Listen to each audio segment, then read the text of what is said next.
Formation minnu bolodalen no centre Mardianière kɔnɔ o ye coupe couture broderie ni stylisme modélisme ye ale ye san 3 ni kalo 6 kalan ye o formation tellement fana b'an fɛ ye o ye san 1 ni kalo 6 ye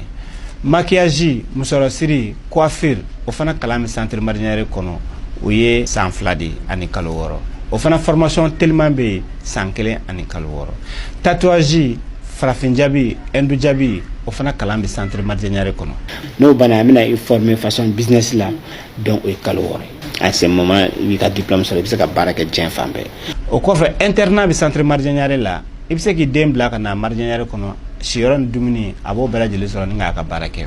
centre Mardianière filɛ nin ye Falajɛ IGA sirafara la centre Mardianière bɛ Segu Médine centre Mardianière bɛ Bakɔ Jikɔrɔni centre Mardianière bɛ Korofina sirafara gitɔrɔnda la ni mɔgɔ bɛ renseignement wɛrɛ la i bɛ se ka weleli kɛ 76 12 11 18 20 20 18 20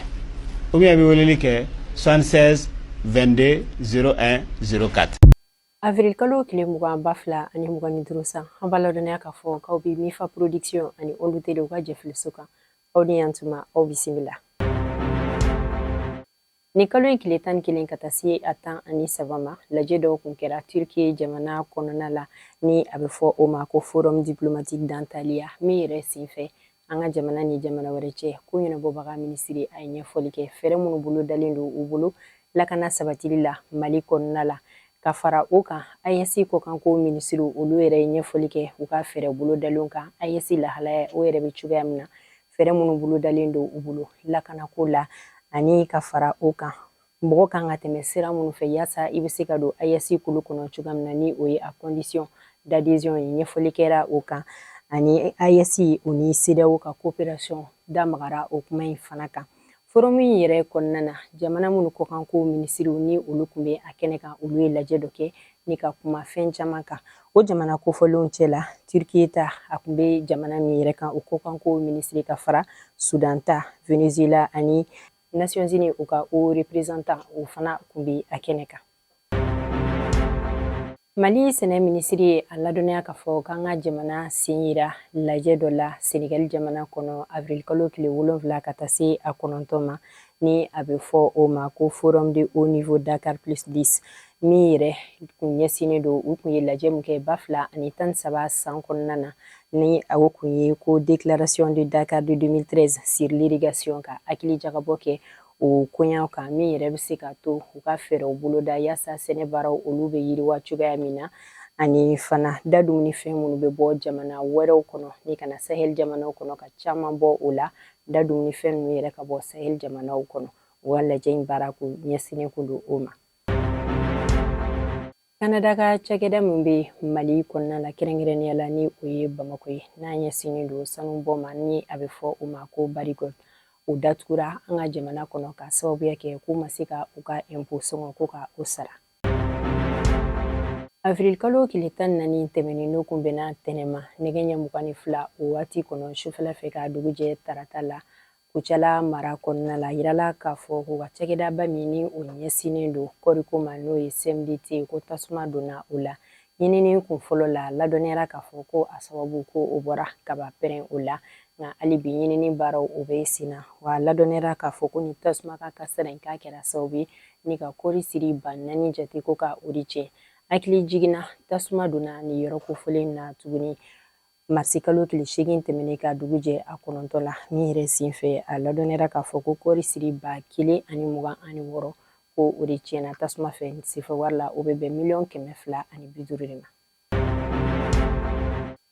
Alamisa tɛmɛnen n'o kun bɛnna avril kalo tile 17 ma sigida fɔlɔ kɔnɔ kɛrɛnkɛrɛnnenya la ni o ye Jelibugu ye o mairie kɔnɔna la a ladɔnniyara k'a fɔ ko furu sɛbɛn n'o ye mariage civil o sɛbɛn ko dira furuɲɔgɔnma mɔgɔ 50 ma minnu ka sɔrɔ ni o ma bon kosɛbɛ laadalako la san o san u bɛ nin baara in ka a boloda 8 marisi hukumu kɔnɔna na a baara in sigira sen ka kɛ ni jateminɛ dɔw ye min yɛrɛ kɛra ni o gɛlɛya dɔw talen don ka ɲɛsin furuɲɔgɔnmaw olu yɛrɛ ni ɲɔgɔn cɛ sabula a yirala k'a fɔ ko dɔw ka furu kɔnɔna la ni gɛlɛya nana a kɔnɔ fo ka taa se furusa ma ko a furu satɔ n'a y'a sɔrɔ sɛbɛn tɛ mɔgɔ minnu bolo ko dadigina o bɛ kɛ dɔ la walima fana n'a y'a sɔrɔ furu ɲɔgɔnma fila dɔ la kelen ni min fatura ka min to ko mɔgɔ min balolen don dadigina bɛ kɛ o la ka kɛ ni gɛlɛya ye ani gɛlɛya caman o hukumu kɔnɔna na u ye nin baara in ka a boloda ani fana u ka laɲini dɔ ye min yɛrɛ bɛ se ka kɛ sababu ye sigida fɔlɔ kɔnɔna la bɛɛ lajɛlen ka se ka furu sɛbɛn ka o sɔrɔ sɛbɛn tɛ mɔgɔ fɛn fɛn bolo.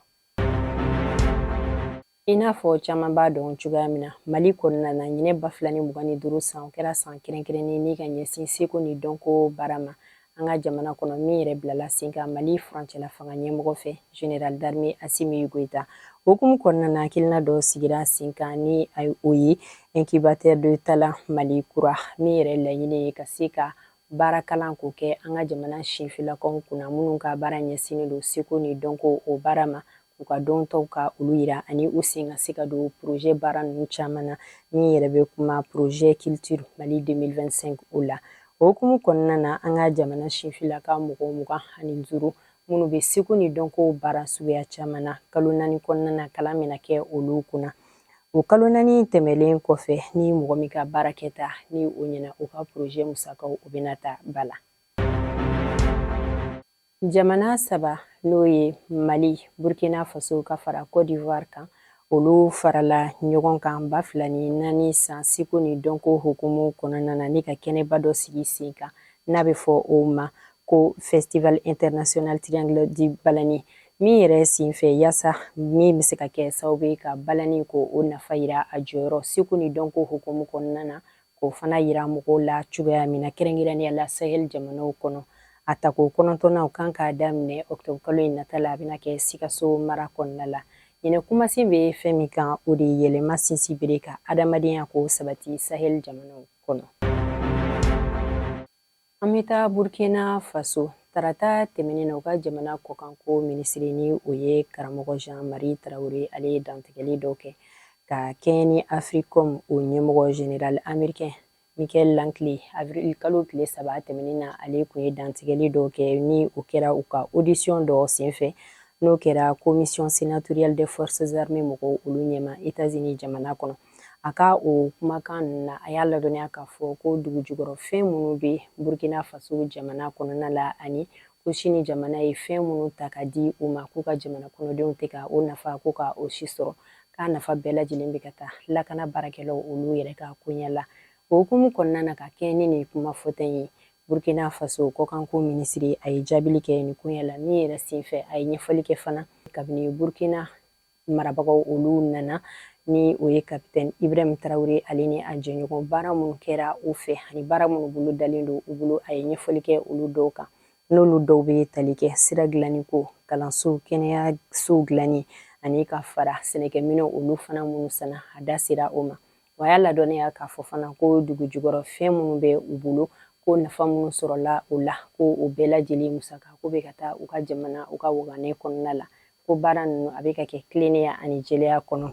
o kɔ tuguni a ye a laɲini fana min yɛrɛ ka sigi ka kuma u ka se k'a boloda u ni général Massinɛ u ni ɲɔgɔn cɛ u ka ɲɛfɔliw kɛ ɲɔgɔn ye baara a ka kɛ bonya ni tilennenya kɔnɔna la yaasa min yɛrɛ bɛ se ka to kunnafoni jɛlen u ka di cogoya min na. An bɛ taa Gabon jamana kɔnɔna la u ka jamana ɲɛmɔgɔ ta kalafili o jaabi olu bɔra avril kalo tile 13 tɛmɛnen na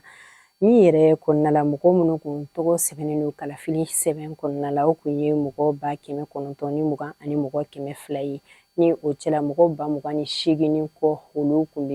bɛ kɔkan jamanaw o kan wa mɔgɔ min kɛra jamanatigi ye o ye Brice Clotaire Oligui Nguema ye min yɛrɛ ye fanga d'Afrique kɛ o kalo la 2023 san kɔnɔ hakili jigila jaabi kun fɔlɔ min bɔra ni o ye résultat provisoire ye a ye voix min sɔrɔ o la o bɛnna voix 575 ni 222 suffrage exprimé o bɛnna 95 o de ma a ye sɛbɛn sɔrɔ mɔgɔ min kan o kun ye u ka jamana minisiri ɲɛmɔgɔ fɔlɔ kɔrɔ ye n'o ye Alain Claude Billy o ye voix min sɔrɔ o bɛnna 3 ka fara 2 o de kan jaabi ninnu bɔlen tɛmɛnen kɔfɛ Maroc masakɛ ni o ye roi Mohamed Sise ale ye foli kɛ ka ɲɛsin a ma ani ka hakili sigi kuma ko o fana fɔ a ye ni k'a ladɔnniya k'a fɔ baaraɲɔgɔnya min bɛ Gabon ale ni Maroc jamana ni ɲɔgɔn cɛ hali bi ko o tɔ ko bɛ yiriwa. Hali bi an bɛ to kalafili hokumu kɔnɔna na min ye Equateur u ka kalafili jaabi ko filanan bɔra avril kalo tile 13 tɛmɛnen na mɔgɔ min ye sebaya sɔrɔ o kɛra Daniel Noboya ye ni ale 56% ko o voix de sɔrɔ a ye o sɔrɔ Luis Gonzalez kan ni o ka voix bɛnna 44% ma. Jaabi ninnu kɔnɔna na ɲininiw y'a yira k'a fɔ ko mɔgɔ 13 ko olu de sɔnna Daniel Noboya ale ka jamana ɲɛmɔgɔya o ma. Wa ni jaabi bɔlen tɛmɛlen kɔfɛ hali bi Maroc masakɛ Roi Mohamed VI a ye foli kɛ ka ɲɛsin a ma. An lamɛnbaga ni an lajɛbagaw an sera ka kunnafoni minnu sɔrɔ k'o ɲɛfɔ aw ye o kɛra nin ye an bɛ foli lase aw bɛɛ lajɛlen ma aw ka lajɛli ni lamɛnni la sanga ni a wagati bɛɛ la k'an ka dibila baarakɛbagaw ka olu yɛrɛ fo kosɛbɛ aw ni ci aw kan bɛn o la waati wɛrɛ ni Ala ka jɛ.